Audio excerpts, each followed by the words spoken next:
Alright, it's time to stop packing and travel again.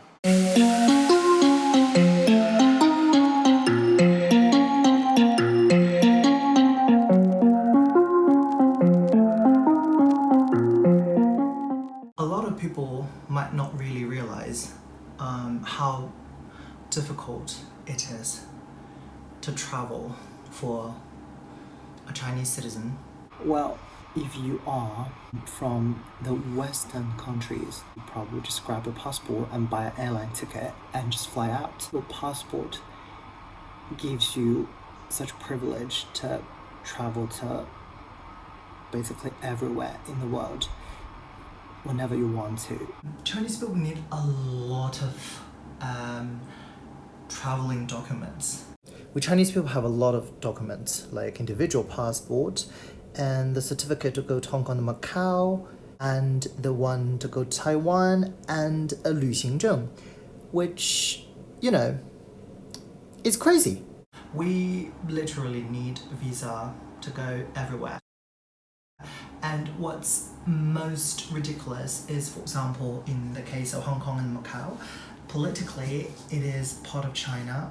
We still kind of need a visa to go there. Let me explain here. If you want to go to Hong Kong and Macau, normally you would need to have what we call in Chinese 港澳通行证, meaning the thing that allows you to travel to Hong Kong and Macau. The reason for this is because politically Hong Kong and Macau is not another country, it is part of China, but due to its colonial past and political complicated situation, if you just want to travel between mainland China, let's say in this case Beijing and Hong Kong, and then fly from Hong Kong back to Beijing, you can't use your passport as a Chinese individual because the Chinese immigration does not recognize Hong Kong as a third country. They think that a passport is only used when you have to go to another country. This is where it becomes really tricky.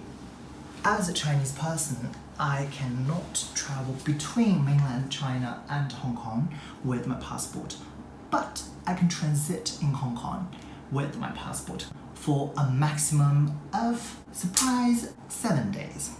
If going to Hong Kong is part of the process of flying to, let's say, Amsterdam, and I have to provide the immigration officer in Hong Kong an onward ticket, and of course my residence permit for European countries, or the visa for the third country that you want to go to. It sounds quite ridiculous because basically if you have a British passport, you can stay in Hong Kong for 30 days. I don't even know how to justify that. If you come from a third country, for example, en route via Hong Kong, and then stay in Hong Kong for maximum 7 days. So this is the only possibility for me to fly to Hong Kong with my passport. If you were to live abroad, the Chinese embassy normally don't issue this certificate because normally this certificate is for people who live in mainland China. Most of the time, if I want to go to Hong Kong, I literally have to go to another country. You don't really have that many countries to choose from if you are Chinese. And then the document that you use to go to Taiwan, this is going to draw so much hate, regardless of whether or not Taiwan is a country, which, by the way, the Chinese government doesn't think Taiwan is a country. What you have is the Chinese government issued document thingy that is for exiting mainland China, and then the paper visa that is for the Taiwanese government, meaning for entering Taiwan. If you are someone, for example, like me, you are not residing in China, or if you don't fly to Taiwan from mainland China, technically you just need a Taiwanese visa and you can fly with your passport, no problem. I wanted to save some money by getting some cheaper flights. So most of the time you have to change flight. Either you change in, for example, in the Middle East, or most of the cheap flights are offered by Chinese airlines. For Chinese citizens, it's just a mess. As soon as I touch down onto the land of China, I will need that special document thingy to fly to Taiwan, even if I don't enter China. I was thinking maybe it could work if I don't enter China, like I don't go through immigration, so I don't claim my baggage.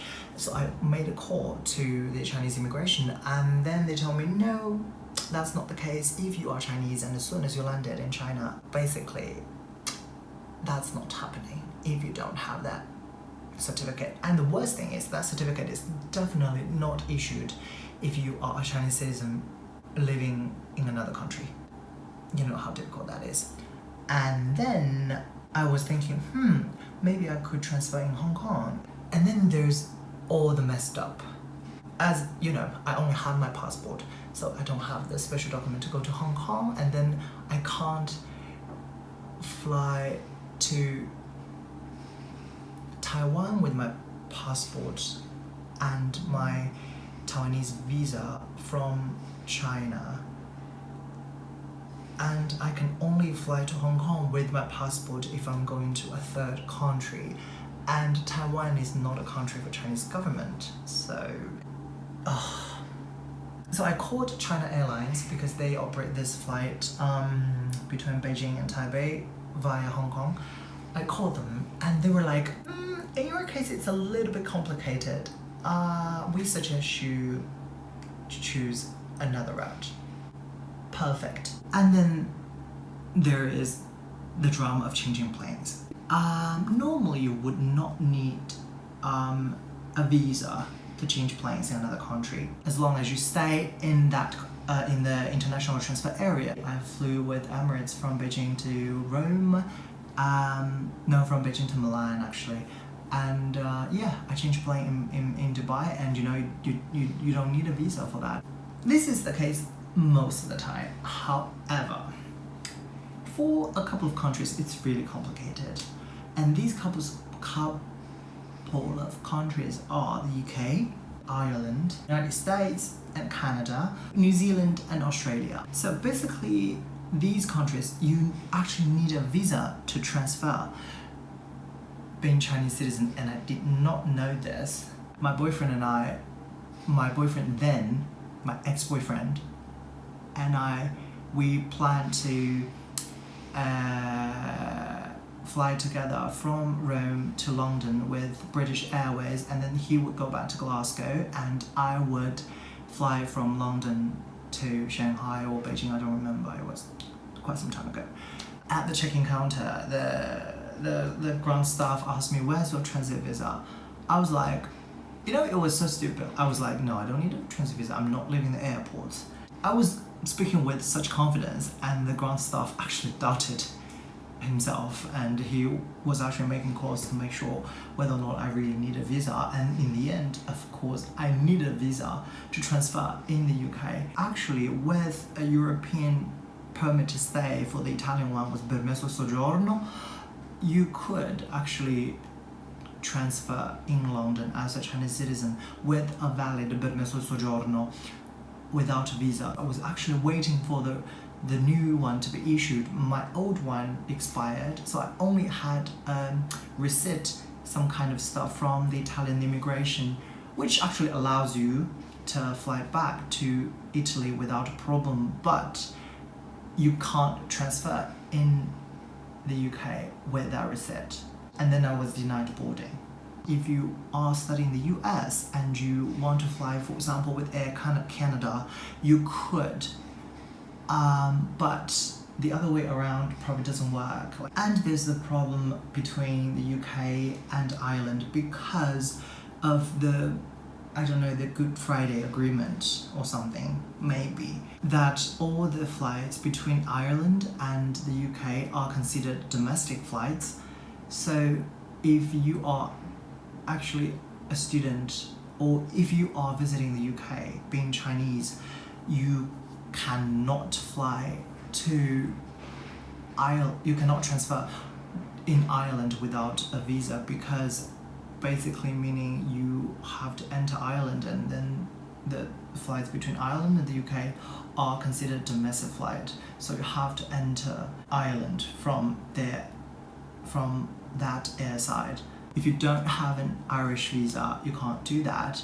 And these days, Ireland allow Chinese tourists noting tourists, meaning if you're only visiting UK for short term, meaning less than 90 days, I suppose, you could go to Ireland with a British tourist visa, but under the condition that you have to enter the UK first. If you are a student or working in the UK, you can't enter Ireland with your long-term visa or your stay permit.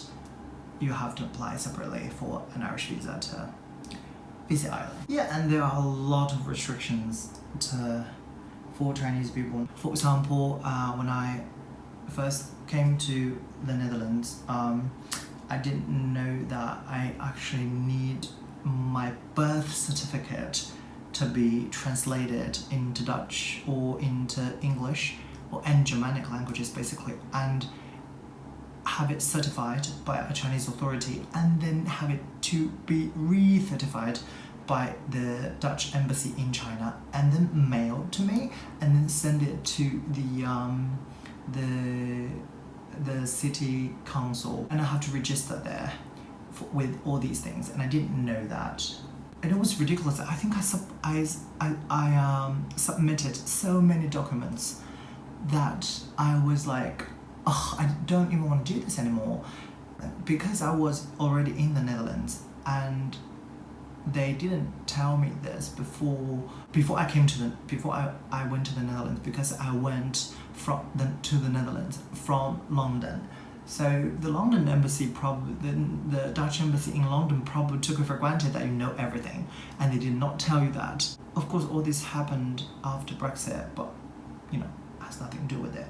And ridiculously, they gave you 6 months limited time to finish all of those. So I had to call home, ask my mom to prepare the documents, and because I was born in China in one city and my household registration was in another, so she literally had to fly to 3 cities just to have all these documents collected and certified and have them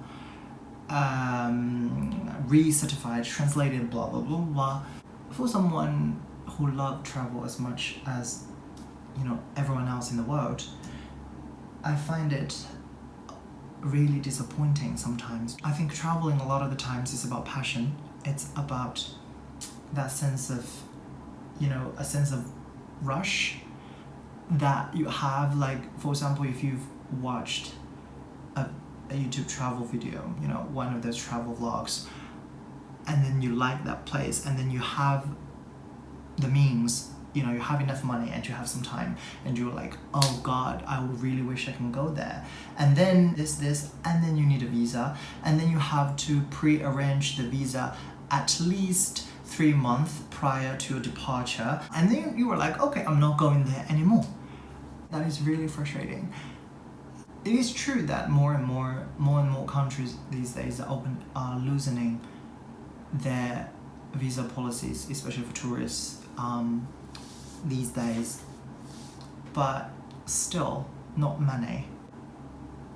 And I just keep wondering why. I think the Western countries still see China as this enemy, in a sense, not a competitor.